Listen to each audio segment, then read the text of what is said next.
दोस्तों, आज हम शुरू करने जा रहे हैं सिटीजनशिप का चैप्टर। देखिए, सिटीजनशिप का चैप्टर पॉलिटी के लिए बहुत ज्यादा इंपॉर्टेंट है। इंपॉर्टेंट इसलिए भी हो जाता है बिकॉज संविधान के बहुत सारे प्रोविजन हैं जहां अलग अलग वर्ड यूज किए गए कि संविधान का ये प्रोविजन किस पर अप्लाई होगा। कई जगह तो लिखा हुआ है कि पर्सन्स ऑफ इंडिया पर अप्लाई होगा, कई जगह लिखा हुआ है सिटीजन्स ऑफ इंडिया पे अप्लाई होगा। तो आपको पता होना चाहिए कि भारत का नागरिक कौन माना जाएगा और कौन नहीं माना जाएगा। और जो इंडिया और पाकिस्तान का बंटवारा हुआ, इस कारण भी सिटीजनशिप का टॉपिक बहुत ज्यादा इंपॉर्टेंट नजर आता है संविधान को पढ़ते टाइम। तो शुरू करते हैं। देखिए, जो हमारा संविधान है, संविधान के अंदर सिटीजनशिप के सारे रूल नहीं दिए हुए हैं। संविधान सिर्फ ये बताता है कि जिस तारीख को संविधान लागू हुआ 26 जनवरी 1950, 26 जनवरी 1950 को कौन सा व्यक्ति सिटीजन माना जाएगा, सिर्फ ये बताता है। 26 जनवरी 1950 के बाद कौन सिटीजन माना जाएगा, वो पावर संविधान ने ही पार्लियामेंट को दे दी कि पार्लियामेंट कानून बनाए। तो यही लिखा है, देखिए आप प्लीज, सबसे ऊपर सिटीजनशिप को दो हिस्सों में हमने बांटा। बिफोर कमेंसमेंट ऑफ कॉन्स्टिट्यूशन, मतलब 26 जनवरी 1950 से पहले तो संविधान के अंदर ही प्रोविजन है, आर्टिकल 5 से आर्टिकल 11, आर्टिकल 5 से आर्टिकल 11। देखो, आपको चाहो तो साथ साथ आर्टिकल भी थोड़ा थोड़ा माइंड में रख लो। आर्टिकल 1 से आर्टिकल 4 हमने यूनियन एंड इट्स टेरिटरी के चैप्टर में कवर कर लिए, वो पार्ट 1 था संविधान का। अब आर्टिकल 5 से आर्टिकल 11 पार्ट 2 है, जो कि सिटीजनशिप के प्रोविजंस को बताता है। अब देखिए, पार्ट 2 के आर्टिकल 5 से 11 हम इस क्लास में देखेंगे, और 26 जनवरी 1950 के बाद, मतलब संविधान शुरू होने के बाद के जो प्रोविजंस हैं, वो इंडियन सिटीजनशिप एक्ट पढ़ाता है, वो हम आगे देखेंगे। अभी एक बारी हम केवल संविधान के अंदर जो प्रोविजन दिए हुए हैं उनको डिस्कस कर लेते हैं। तो आर्टिकल 5 देखिए, आर्टिकल 5 कहता है citizenship by domicile. Citizenship by domicile, इसका मतलब ये आर्टिकल ये बताता है कि जो व्यक्ति भारत में रह रहा है उसकी सिटीजनशिप कैसे डिसाइड होगी। बड़ा सिंपल सा प्रोविजन है, ये शर्तें पूरी करेगा तो वो सिटीजनशिप उसको बाय डोमिसाइल मानी जाएगी। उसकी पहली शर्त है should have domiciled in India, मतलब उसका भारत में परमानेंट प्लेस होना चाहिए, मतलब वो भारत का बाशिंदा हो। देखिए, हो सकता है कि कोई एक पर्सन कनाडा चला गया 5 साल जॉब करने को, तो वो कनाडा का डोमिसाइल्ड नहीं माना जाएगा, बिकॉज उसका परमानेंट जो हाउस है, जो परमानेंट उसका घर है, वो भारत है। तो डोमिसाइल्ड का मतलब इंटेंशन टू रिजाइड परमानेंटली, ठीक है। तो एक तो वो डोमिसाइल्ड इन इंडिया होना चाहिए, प्लस मतलब ये शर्त तो होनी चाहिए, प्लस नीचे 3 शर्तों में से कोई भी एक शर्त पूरी करता हो। इंडिया में डोमिसाइल्ड होना चाहिए, प्लस या तो वो खुद इंडिया में पैदा हुआ हो, या उसके पेरेंट्स इंडिया में पैदा हुए हों, या फिर 26 जनवरी 1950 संविधान जिस वक्त लागू हुआ उससे जस्ट पिछले 5 साल लगातार वो भारत में रह रहा हो।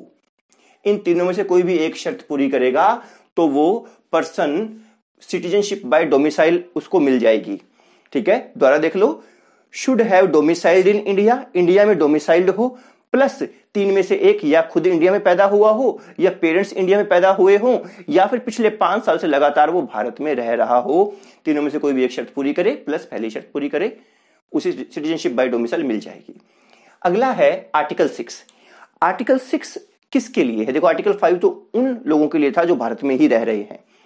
आर्टिकल 6 उन लोगों के लिए है जो पाकिस्तान से इंडिया आए, जो माइग्रेट होके आए पाकिस्तान से इंडिया। अब पाकिस्तान से इंडिया आए, उनके लिए एक तारीख बड़ी ही इंपॉर्टेंट हो जाती है। वो तारीख है 19 जुलाई 1948। 19 जुलाई 1948। देखो, 15 अगस्त 1947 को हमारा देश आजाद हुआ, उसके बाद पार्टीशन का सारा ये चक्कर चला, उसके साथ ही शुरू हो गया था। 19 जुलाई 1948 को हमने, दोनों देशों ने दरअसल परमिट सिस्टम लॉन्च किया। मतलब 19 जुलाई 1948 के बाद भारत से अगर कोई पाकिस्तान जाएगा तो उसे परमिट लेकर जाना पड़ेगा। सेम पाकिस्तान से अगर कोई इंडिया आएगा तो उसे परमिट सिस्टम से ही उसे भारत आना पड़ेगा। परमिट सिस्टम लागू कर दिया था। तो देखिए क्या प्रोविजन है। कोई व्यक्ति पाकिस्तान से इंडिया आया है, 19 जुलाई 1948 से पहले ही आ गया तो उसको केवल ये 2 शर्तें पूरी करनी है। 2 शर्तें कौन सी है? वो खुद या उसके पेरेंट्स या उसके ग्रैंड पेरेंट्स। यहां ग्रैंड पेरेंट्स नहीं आए थे, कंफ्यूज मत हो जाना। वो खुद या उसके पेरेंट्स या उसके ग्रैंड पेरेंट्स इंडिया में पैदा हुए हों। पहली शर्त तो ये है। दूसरा, he should have resided in India since his migration. जब से वो पाकिस्तान से इंडिया आया है उसके बाद भारत में ही रह रहा हो। 19 जुलाई 1948 से पहले पाकिस्तान से इंडिया आया, वो खुद माँ बाप या ग्रैंड पेरेंट्स इंडिया में पैदा हुए हैं और वो जब से आया है पाकिस्तान से उसके बाद भारत में ही रह रहा है, वापस नहीं गया। अगर ये दोनों शर्तें पूरी होती है तो उसे सिटीजनशिप मिल जाएगी।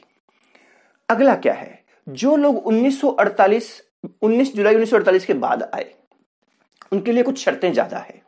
देखो भाई, एक तो वो खुद, उनके पेरेंट्स या उनके ग्रैंड पेरेंट्स इंडिया में पैदा हुए हों, ये जरूरी है।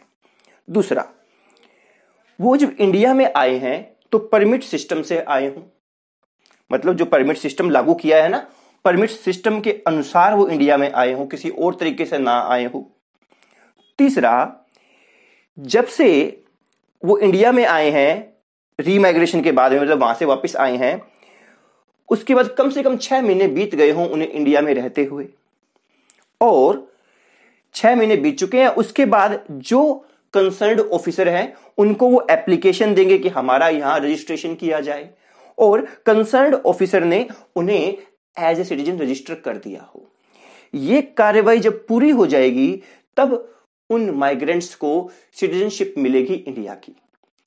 ठीक है ना? जो 19 जुलाई 1948 से पहले आ गए उनके लिए तो बहुत आसान प्रोसीजर था, लेकिन जो 19 जुलाई 1948 के बाद आए हैं परमिट सिस्टम में, तो उनको ये कार्रवाई पूरी करनी पड़ेगी। दोबारा देख लो, वो खुद पेरेंट्स या ग्रैंड पेरेंट्स इंडिया में पैदा हुए हों, ठीक है, और परमिट सिस्टम से इंडिया में आए हों, इंडिया में आने के बाद 6 महीने बीत चुके हों, और फिर एप्लीकेशन देंगे एक ऑफिसर को जो कंसर्न्ड ऑफिसर होगा, और ऑफिसर ने उसे रजिस्टर कर दिया हो, ये काम पूरा हो गया तो वो भारत का नागरिक बन जाएगा। ठीक है जी, ये आर्टिकल 5 हो गया जो इंडिया के अंदर लोग रह रहे थे उनके लिए था। आर्टिकल 6 जो पाकिस्तान से इंडिया में लोग आए थे उनके लिए था। आर्टिकल 7 किसके लिए है? आर्टिकल 7 के लिए डेट है 1 मार्च 1947। 1 मार्च 1947 ये इंपॉर्टेंट डेट है। क्या कहता है इसके अंदर कि जो लोग 1 मार्च 1947 से के बाद पाकिस्तान चले गए और उसके बाद वापस आ गए, 1 मार्च 1947 के बाद एक बार तो पाकिस्तान गए फिर वापस आ गए, रीमाइग्रेट होके आ गए। देखो डिफरेंस समझ में आ रहा है ना? ये लोग भारत में ही रह रहे थे, ये लोग पाकिस्तान से इंडिया में आए थे। ये लोग कौन है? जो इंडिया से पाकिस्तान गए और फिर पाकिस्तान से वापस आ गए। तो एक तो बड़ा ही इंपॉर्टेंट है ये सेक्शन, बिकॉज ये सेक्शन ओवरराइड करता है, सॉरी ये आर्टिकल ओवरराइड करता है आर्टिकल 5 और 6 को। मतलब जहां आर्टिकल 7 लगेगा वहां आर्टिकल 5 और 6 के रूल नहीं लगेंगे, क्योंकि 5 और 6 में क्या था कि ये इंडिया वाला पर्सन और ये वहां से पाकिस्तान से इंडिया आ रहा है। इसमें कौन से लोग हैं? जो यहां से पाकिस्तान गए, 1 मार्च 1947 के बाद गए और वापस आ गए, उनके and return to India for resettlement, वापस आए हैं, रहने के लिए आए हैं, यूनिक घूमने आए हैं, रहने के लिए आए हैं। तो इनको कौन सी शर्तें पूरी करनी पड़ेगी? जो शर्तें यहां थी, 5 शर्तें अभी हमने पढ़ी ना, वो सेम शर्तें इनके लिए भी लगेगी। मतलब ये खुद या इनके पेरेंट्स या इनके ग्रैंड पेरेंट्स इंडिया में पैदा हुए हों, परमिट सिस्टम से इंडिया आए हों, ठीक है, और यहां पर रहते हुए उन्हें 6 महीने हो गए हो, और कंसर्न्ड ऑफिसर को एप्लीकेशन देंगे और कंसर्न्ड ऑफिसर ने इनको एज ए सिटीजन रजिस्टर कर दिया हो, तो वो संवैधानिक तौर से हमारे देश के नागरिक ये भी बन जाएंगे। ये आर्टिकल 7, देखो तीनों डिफरेंस समझ में आएगा ना? आर्टिकल 5 जो भारत में रह रहे थे, आर्टिकल 6 जो पाकिस्तान से इंडिया आए, आर्टिकल 7 इंडिया से पाकिस्तान गए और फिर वापस आए। आर्टिकल 8 क्या है? आर्टिकल 8 5, 6, 7 से बिल्कुल अलग बात करता है। आर्टिकल 8 कहता है कि वो लोग जो विदेश में रह रहे हैं, या विदेश से मतलब पाकिस्तान नहीं है, पाकिस्तान छोड़ के बाकी सारे कंट्री, वो लोग जो विदेश में रह रहे हैं और भारत देश की नागरिकता चाहते हैं, क्योंकि अब भारत पाकिस्तान अलग अलग हो गए, नागरिकता का मुद्दा उठा कि सिटीजनशिप कैसे मिलेगी, तो कुछ जो इंडियंस लोग मतलब विदेश रह रहे हैं, किसी काम से गए हुए हैं, उनके मन में क्वेश्चन है कि हमें भी भारत की नागरिकता लेनी पड़ेगी अब तो उन्हें कैसे मिलेगी। बड़ा सिंपल सा प्रोसीजर बताया कि एक तो ये प्रूव करना पड़ेगा कि वो खुद या उनके पेरेंट्स या उनके ग्रैंड पेरेंट्स इंडिया में पैदा हुए हों, प्लस जिस देश में रह रहे हैं वहां भारत देश का एक राजदूत बैठा होगा ना, डिप्लोमेट बैठा होगा, उसके पास जाके वो अपना सिटीजनशिप का रजिस्ट्रेशन करवा लें। अगर ये दोनों काम हो गए तो भारत का नागरिक बन जाएगा। तरीका बताया आर्टिकल 8 ने। क्या लिखा है? Citizenship of person of Indian origin residing outside India. ठीक है, अब्रोड का मतलब है यहां पर, आउटसाइड इंडिया मतलब अब्रोड का मतलब है एक्सक्लूडिंग पाकिस्तान इसमें शामिल नहीं है। क्या शर्तें हैं? वो खुद, parents, grand parents undivided India में पैदा हुए, मतलब डिवाइड होने से पहले जो भी इंडिया था उसमें पैदा हुए हों, और उसके बाद में वहां का जो काउंसलर है, वहां का जो डिप्लोमेट है, वो रजिस्टर कर ले उसे। तो आर्टिकल 5, 6, 7, 8 ये इंपॉर्टेंट थे। ये कहीं ना कहीं आपको सिटीजनशिप के रूल्स बताते हैं। कोई व्यक्ति सिटीजन कैसे बनेगा, संविधान बनते वक्त एक व्यक्ति सिटीजन कैसे बनेगा, वो सारी कार्रवाई इसने बताई। 26 जनवरी 1950 तक ये रूल लगे, ये आर्टिकल लगे। अब आर्टिकल 9, 10, 11 भी सिटीजनशिप का है, लेकिन वो बहुत इजी है, वो कहीं ना कहीं ऊपर से जुड़े हुए हैं। देखिए आर्टिकल 9 क्या कहता है? आर्टिकल 9 कहता है no person shall be citizen of India if he voluntary acquires citizenship of other country. बड़ी ही सिंपल सी बात है, अगर एक व्यक्ति अपनी खुशी से किसी दूसरे देश की नागरिकता ले लेता है तो उसकी भारत की नागरिकता खत्म मानी जाएगी। होना भी चाहिए ऐसे, एक व्यक्ति एक साथ दो देश का नागरिक तो नहीं हो सकता ना। तो ये प्रोविजन सिंपल सा प्रोविजन है। आर्टिकल 10 क्या कहता है? आर्टिकल 10 कहता है कि अगर एक व्यक्ति को आर्टिकल 5, 6, 7 या 8 किसी भी आर्टिकल के अंदर अगर नागरिकता मिल गई तो माना ये 26 जनवरी 1950 तक ये हमारे प्रोविजन लगे हैं, लेकिन उसकी नागरिकता आगे भी कंटिन्यू रहेगी। हां, अगर पार्लियामेंट कोई अलग कानून बना ले तो अलग बात है। तो क्या लिखा है? If citizenship acquired under article 5, 6, 7 या 8 then it will continue subject to law passed by parliament. क्या पार्लियामेंट कानून बना सकती है सिटीजनशिप के ऊपर? क्या उसको पावर दी गई है? पावर दी गई है आर्टिकल 11 में। आर्टिकल 11 खुद कहता है कि 26 जनवरी 1950 संविधान बनने के बाद में पार्लियामेंट सिटीजनशिप के रिगार्डिंग कोई भी कानून बना सकती है, जो कि हमारे देश की संसद ने बनाया भी इंडियन सिटीजनशिप एक्ट 1955 पिक्चर में आया। ठीक है, तो हमने इस चैप्टर को 2 हिस्सों में पढ़ना है। बिफोर कमेंसमेंट ऑफ कॉन्स्टिट्यूशन हमने कवर कर लिया। अब after commencement of constitution Indian citizenship act 1955 है, और उसके बाद कई सारी अमेंडमेंट भी आई है, अभी लेटेस्ट वीक अमेंडमेंट आई है, तो वो सब हम अब आगे डिस्कस करेंगे। अब है जो सिटीजनशिप एक्ट 1955 आया, या उसके बाद उस एक्ट के अंदर कई सारी अमेंडमेंट आई, जैसे 1986 में, 1992 में, 2003 में एंड 2005 में। इन सब को मिलाकर सिटीजनशिप के रूल्स रेगुलेशन पढ़ना। हमने संविधान के अकॉर्डिंग तो देख लिया, अब सिटीजनशिप एक्ट जो कि संविधान के बाद के पीरियड को डिसाइड करता है कि कोई व्यक्ति सिटीजनशिप कैसे अक्वायर करेगा, उसको देखते हैं। सबसे पहले तो हम अमेंडमेंट एक्ट देख लेते हैं, इनमें क्या क्या चेंज आया था। मेन सबसे इंपॉर्टेंट तो 1955 का एक्ट ही है, बिकॉज आगे कोई बहुत ज्यादा चेंज नहीं आया। जो चेंजेस आए वो हल्का से देख लेते हैं क्या क्या चेंजेस आए।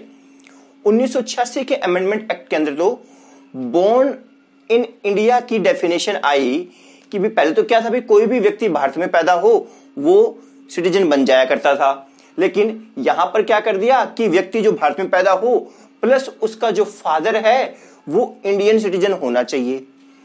फिर 1992 में यह कहा गया कि भाई सिर्फ फादर क्यों, मदर भी तो हो सकती है, जेंडर न्यूट्रलिटी की बात हुई।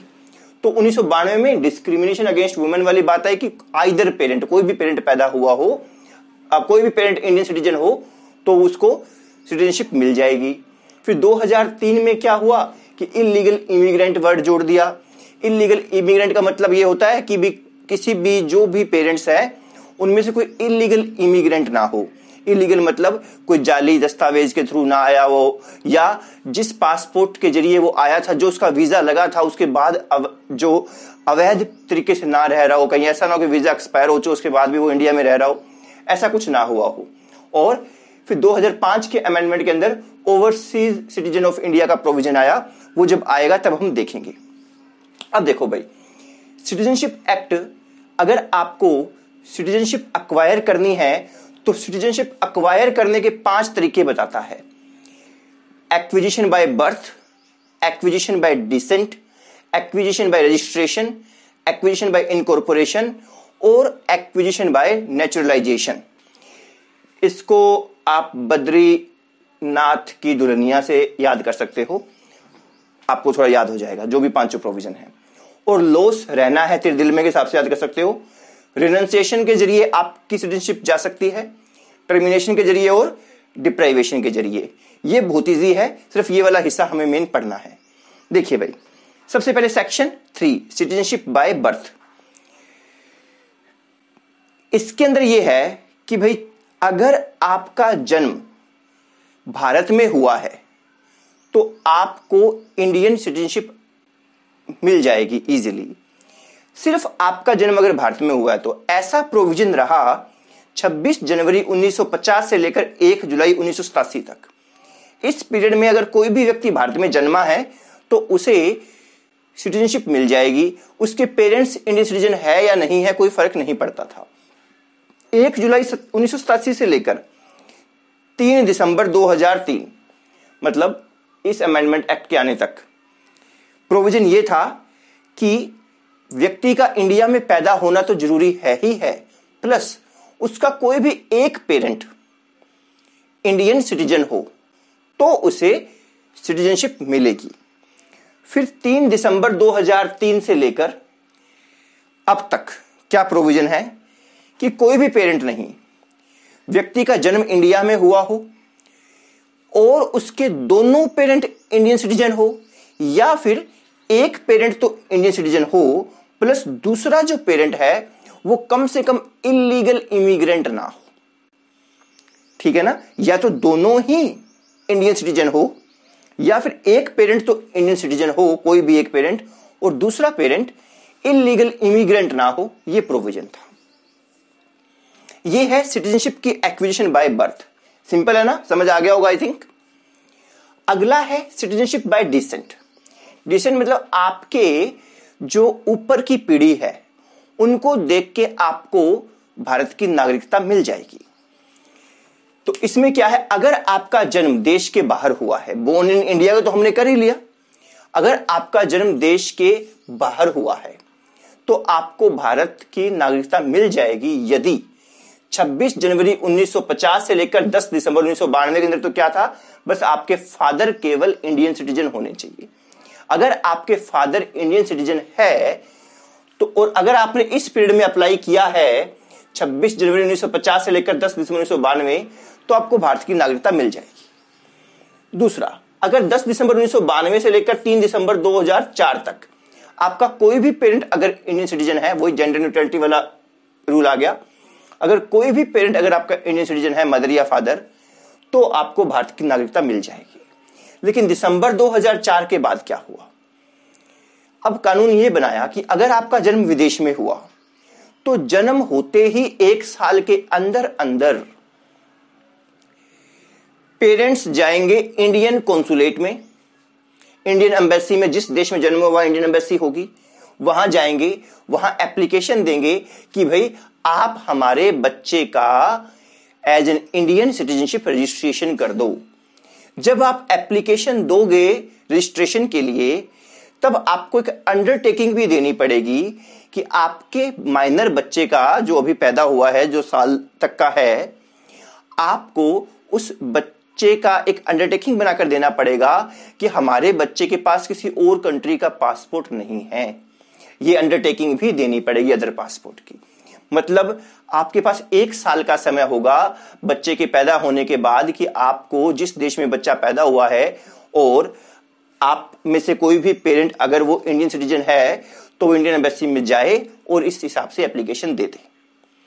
अगर 1 साल का समय निकल गया, आपको पता नहीं था, तो उसके बाद अगर आप अप्लाई करना चाहते हो तो आपको सेंट्रल गवर्नमेंट से अप्रूवल लेना पड़ेगा, फिर आपको वो डिले माफ होगा, अदरवाइज डिले माफ नहीं होगा।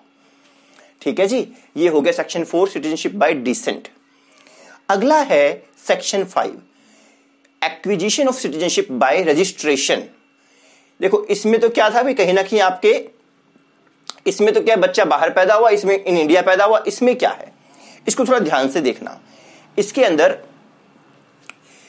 पहले 2 डेफिनेशन पढ़ लो, ये होनी जरूरी है, तभी आप आगे के प्रोविजन पढ़ पाओगे। मेन प्रोविजन यहां से शुरू होगा, ये ऊपर तो एक डेफिनेशन है सिर्फ, ये तो 2 सिर्फ क्या है डेफिनेशन है। पहले डेफिनेशन देख लो क्या है। PIO मतलब पर्सन ऑफ इंडियन ओरिजिन।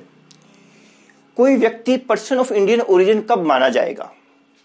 यदि वो खुद या उसके पेरेंट्स अनडिवाइडेड इंडिया में पैदा हुए हों या उस जगह पैदा हुए हों जो 15 अगस्त 1947 के बाद में भारत ने कोई टेरिटरी एक्वायर कर ली हो, जैसे कि आपको पता ही है, अभी हमने पिछली क्लास में पढ़ा था, दादर एंड नगर हवेली हो गया, पुडुचेरी हो गया, सिक्किम हो गया, वो सब टेरिटरीज। मतलब पर्सन PIO कौन है? आप खुद या आपके पेरेंट्स अविभाजित भारत में पैदा हुए हों या ऐसी टेरिटरी में पैदा हुए हो जो भारत ने आजादी के बाद अक्वायर की है, तो आप पर्सन ऑफ इंडियन ओरिजिन कहलाए जाओगे। अगला है OR ऑर्डिनरी रेजिडेंट। कौन होता है? ऑर्डिनरी रेजिडेंट वो होता है जब आप एप्लीकेशन दे रहे हो सिटीजनशिप के रजिस्ट्रेशन की, एप्लीकेशन से जस्ट पिछले 12 महीने आप लगातार भारत में रहे हो। देखो इंपॉर्टेंट है, अगर आप आज एप्लीकेशन देने जा रहे हो तो पिछले 12 महीने आपका भारत में रहना जरूरी है, प्लस 12 महीने से जो पिछले 8 साल है, उन 8 सालों में कुल मिलाकर आया गया मिलाकर कुल मिलाकर 8 सालों में 6 साल आप भारत में रहे हो। जस्ट प्रीवियस 12 जो मंथ है, इमीडिएट 12 मंथ, उसमें तो आप भारत में रहे हो, plus any 6 year out of previous 8 year, bracket में क्या लिखा, बिफोर इमीडिएट 12 मंथ। इस 12 मंथ से पिछले 8 साल में किसी भी 6 साल में आप क्या है भारत में रहे हो, तो आप ऑर्डिनरी रेजिडेंट कहलाओगे। ये 2 डेफिनेशन इंपॉर्टेंट है। अब क्या है, अगर आपको सिटीजनशिप बाय रजिस्ट्रेशन करनी है तो आप सेंट्रल गवर्नमेंट के पास जाओ, एप्लीकेशन दो। बस आप इलीगल इमिग्रेंट नहीं होने चाहिए, एप्लीकेशन दो, और अगर आप इन कैटेगरीज में फॉल करते हो तो आपका रजिस्ट्रेशन हो जाएगा। कैटेगरीज क्या है? आप पर्सन ऑफ इंडियन ओरिजिन है, मीनिंग पता है आपको, प्लस आपको पिछले 7 साल हो गए हो भारत में रहते हुए। आप पर्सन ऑफ इंडियन ओरिजिन है प्लस 7 साल हो गए हो भारत में रहते हुए, तो आप एप्लीकेशन दे दो, आपका रजिस्ट्रेशन हो जाएगा। दूसरा कैटेगरी क्या है? आप पर्सन ऑफ इंडियन ओरिजिन हो प्लस आप रेजिडेंट रहे हो आउटसाइड अनडिवाइडेड इंडिया के। ठीक है, आप कहां रहे हो? अनडिवाइडेड इंडिया के बाहर के रहने वाले हो, लेकिन आप हो पर्सन ऑफ इंडियन ओरिजिन, मतलब भारत में नहीं रहे आप पर्सन ऑफ इंडियन ओरिजिन हो, लेकिन कहां रह रहे थे? ना भारत में ना पाकिस्तान में, बाहर कहीं रह रहे थे। तीसरी कैटेगरी कौन है? क्या पर्सन ऑफ इंडियन ओरिजिन नहीं हो, आपने भारत के किसी व्यक्ति से शादी की है, आपने भारत के किसी व्यक्ति से शादी की है, मैरिड टू इंडियन सिटीजन, और उसके बाद शादी करने के बाद आपको 7 साल हो गए भारत में रहते हुए। शादी करने के बाद जरूरी नहीं है, सॉरी, मतलब आप पिछले 7 साल से भारत में रह रहे हो और आपने किसी भारतीय व्यक्ति से शादी कर ली है, तो आप एप्लीकेशन दे सकते हो, आपका रजिस्ट्रेशन हो जाएगा। अगला है माइनर चिल्ड्रन ऑफ सिटीजन। जो सिटीजनशिप ले चुके हैं भारत की, उनके जो माइनर बच्चे हैं वो सीधे ही एप्लीकेशन दे, उनका रजिस्ट्रेशन हो जाएगा, उनके लिए और कोई शर्तें नहीं है। और जो मेजर बच्चे हो चुके हैं मान लो, और उनके पास भारत की नागरिकता नहीं है, अगर उनके पेरेंट्स सिटीजन हैं तो वो भी एप्लीकेशन दे सकते हैं, उनको भी नागरिकता मिल जाएगी। अगला क्या है? आप मेजर हो चुके हो, लेकिन आपके जो पेरेंट्स हैं, मदर या फादर कोई भी पेरेंट, पुराने टाइम में सिटीजन रहे हैं, अब नहीं है लेकिन, तो आपको 1 साल भारत में रहना है, फिर आप एप्लीकेशन दो, आपको सिटीजनशिप मिल जाएगी। समझ गए? आपके पेरेंट्स अब नहीं है सिटीजन, लेकिन पहले किसी भले टाइम में रहे हुए हैं, तो आपको 1 साल भारत में रहना है, बस उसके बाद आपको सिटीजनशिप मिल जाएगी। लास्ट है जो ओवरसीज सिटीजन ऑफ इंडिया है। ओवरसीज सिटीजन ऑफ इंडिया है लगातार पिछले 5 सालों से, अगर वो 1 साल तक इंडिया में रहे हुए हैं तो उन्हें भी भारत की नागरिकता मिल जाएगी। ओवरसीज सिटीजन ऑफ इंडिया क्या है, अभी हम आगे देखते हैं। तो हमने जो सिटीजनशिप एक्विजिशन के तरीके हैं, हमने बाय बर्थ, बाय डिसेंट और बाय रजिस्ट्रेशन कर लिया। अब हमें 2 और करने हैं, रजिस्ट्रेशन बाय इनकॉर्पोरेशन और रजिस्ट्रेशन बाय नेचुरलाइजेशन। ये काफी इंपॉर्टेंट है। और ये जो लॉस के तरीके हैं बहुत इजी है, ये तो हम 2 मिनट में कर लेंगे, बड़े सिंपल से। अब बस मेन तो हमारे 2 बच गए हैं, वो अभी हम देख लेते हैं। अब नेक्स्ट है सिटीजनशिप बाय नेचुरलाइजेशन, सबसे इंपॉर्टेंट। देखिए, अगर नेचुरलाइजेशन की प्रोसेस से अगर किसी को भारत का सिटीजन बनना है तो उसके पास ये क्वालिफिकेशन होनी चाहिए। अब देखो, इसमें प्लस प्लस का मार्क मैंने लगा रखा है, मतलब ये सारी की सारी क्वालिफिकेशन होनी चाहिए, ऐसा नहीं है कि इनमें से एक होनी चाहिए। देखिए, सबसे पहली क्वालिफिकेशन क्या है कि not a citizen of country where citizens of India are prevented from becoming citizen by naturalization. जो व्यक्ति भारत की नागरिकता लेना चाहता है वो पहले ऐसे किसी देश में ना रह रहा हो जिस देश के अंदर भारत के बंदे को उस देश की नागरिकता अलाउड ना हो नेचुरलाइजेशन की प्रोसेस के द्वारा। अगर वो ऐसे किसी देश का बाशिंदा है तो उसे नेचुरलाइजेशन की प्रोसेस से उसको यहां पर नागरिकता नहीं मिलेगी। सेकंड क्या है, he undertakes to renounce the citizenship of other countries। वो लिखित में अंडरटेकिंग देगा कि यदि मुझे भारत की नागरिकता मिल जाएगी तो ऑलरेडी मैं जिस कंट्री का नागरिक हूं मैं उसकी नागरिकता छोड़ दूंगा। एंड रिसाइडेड इन इंडिया और services of government of India, और भी लिखा है मैंने, प्लस भी लिखा है, मतलब या तो भारत में रह रहा हो या भारतीय सरकार की कोई सर्विस के अंदर हो या फिर दोनों मिलाकर इन इमीडिएट प्रीवियस 12 मंथ। इसका मतलब क्या, वो जस्ट पिछले 12 महीने वो या तो भारत में रह रहा हो या भारत सरकार की किसी नौकरी में हो सकता है भारत सरकार की जॉब वो किसी दूसरे देश में कर रहा हो, जैसे हमारे देश का कोई डिप्लोमेट है, वो सब दूसरे देशों में रहते हैं ना। तो कंडीशन क्या है, वो व्यक्ति या तो भारत के अंदर पिछले 12 महीनों में रह रहा हो या पिछले 12 महीनों में किसी दूसरे देश में या कहीं और भारत सरकार की नौकरी कर रहा हो, या कुछ टाइम भारत सरकार की नौकरी कर रहा है किसी दूसरे देश में, कुछ टाइम भारत में रहा है, मिक्स कर लो चाहे, और प्लस लिखा है मैंने। लेकिन कुल मिला के 12 महीने ये दोनों कामों में से कोई एक काम या दोनों मिलाकर काम उसने जरूर किए हों। तो ये तो पिछले 12 महीने की बात हो गई। और उन 12 महीनों से पिछले 14 सालों में किन्हीं भी 11 सालों में वो भारत में रहा हो या भारत सरकार की नौकरी करी हो या दोनों मिलाकर कुल 11 साल। कुल 11 साल है, कभी बाहर चला गया कभी भारत में आ गया, कुल मिलाकर 11 साल। तो कंडीशन कहीं ना कहीं पिछले 15 सालों की है। पिछले पूरे साल में तो वो भारत को छोड़ के गया ही ना हो या भारत की जॉब उसने छोड़ी ही ना हो, और उससे पिछले 14 सालों में उसने 11 साल कम से कम उसने इंडिया में रहा हो या इंडियन गवर्नमेंट की जॉब करी हो। और क्या क्वालिफिकेशन चाहिए इन क्वालिफिकेशन के अलावा, और उसका कैरेक्टर अच्छा होना चाहिए, गुड कैरेक्टर का पर्सन होना चाहिए। और जो भारतीय संविधान के शेड्यूल 8, भारत के संविधान में कई सारे शेड्यूल है, शेड्यूल नंबर 8 में हमारे देश की भारतीय भाषाओं की लिस्ट दी हुई है, काफी सारी लैंग्वेज है। उन लैंग्वेज में से कोई एक लैंग्वेज उसको अच्छे से उसका ज्ञान होना चाहिए। क्या है qualification, adequate knowledge of any language specified in 8th schedule. Okay, और क्या क्वालिफिकेशन है, लास्ट क्वालिफिकेशन, वो लिखित में देगा कि यदि मेरा भारत के अंदर रजिस्ट्रेशन हो गया नागरिकता का तो मैं उसके बाद भारत में ही रहूंगा या भारत सरकार की ही नौकरी करूंगा। तो ये है क्वालिफिकेशन अगर किसी को नेचुरलाइजेशन के तरीके से अगर उसको सिटीजन बनना है तो। ठीक है जी। अब लास्ट टाइप रह गया सिटीजनशिप अक्वायर करने का, वो है सिटीजनशिप बाय इनकॉर्पोरेशन। दरअसल इसमें जो प्रपोज्ड, जो पोटेंशियल जो नागरिक है उसको कुछ करना ही नहीं है। अगर हमारी भारत सरकार ने किसी टेरिटरी को अक्वायर कर लिया, जैसे सिक्किम को किया था, पौंडीचेरी को किया, अगर हमारी भारत सरकार ने किसी और टेरिटरी को अक्वायर कर लिया तो क्या होगा, भारत सरकार अक्वायर करने के बाद में एक ऑर्डर जारी करेगी, नोटिफिकेशन जारी करेगी कि हाँ भाई इस टेरिटरी के इन लोगों को हम भारत की नागरिकता देने जा रहे हैं। तो जो लोग उस नोटिफिकेशन में कवर हो गए वो अपने आप ही भारत के नागरिक बन जाएंगे। तो ये हमने 5 तरीके कर लिए।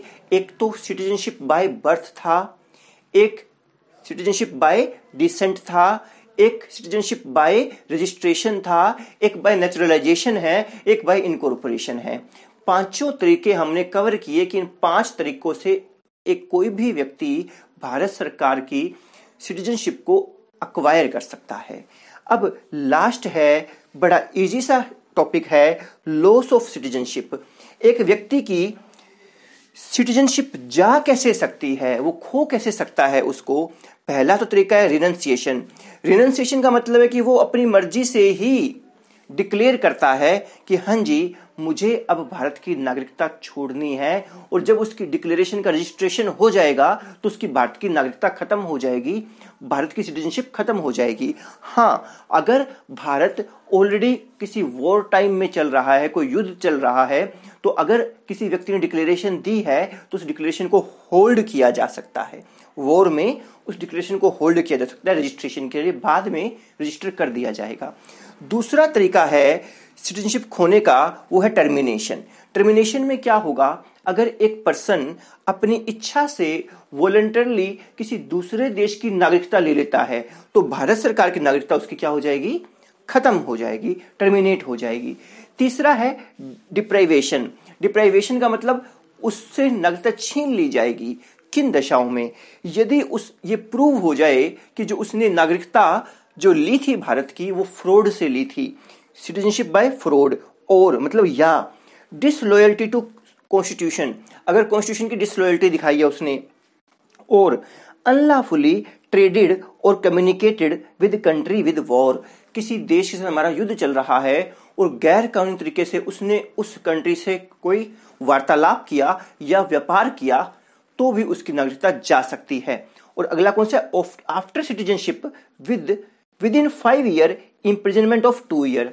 भारत की नागरिकता मिली थी और अगले 5 सालों के अंदर अंदर अगर उसे 2 साल या उससे ज्यादा की जेल हो जाती है तो जो उसको नागरिकता मिली थी उससे छीन ली जाएगी। और क्या है, अगर वो लगातार 7 साल देश से बाहर रहता है, अगर वो देश से लगातार 7 साल बाहर रहता है, मतलब ऑर्डिनरी रेजिडेंट बाहर का रहता है, तो फिर भी उसकी नागरिकता छीनी जा सकती है। तो ये था हमारा सिटीजनशिप का चैप्टर, जिसमें हमने इंपॉर्टेंट सारे प्रोविजन देखे कि भाई संविधान जिस तारीख को बना उस तारीख तक कौन नागरिक होगा वो तो संविधान ने बताया था अपने पार्ट 2 के अंदर। आर्टिकल्स जो हमने 5, 6, 7, 8, 9, 10, 11 तक जो पढ़े, 5 से 11 जो आर्टिकल पढ़े वो संविधान के आर्टिकल पढ़े। और संविधान लागू होने के बाद नागरिकता कानून क्या होंगे वो हमें सिटीजनशिप एक्ट 1955 बताता है, प्लस बाद की अमेंडमेंट्स जोड़ के हमने ये चैप्टर को कंप्लीट किया है। आई होप आपको समझ आया होगा। अब मिलते हैं हम नेक्स्ट क्लास में। Thank you.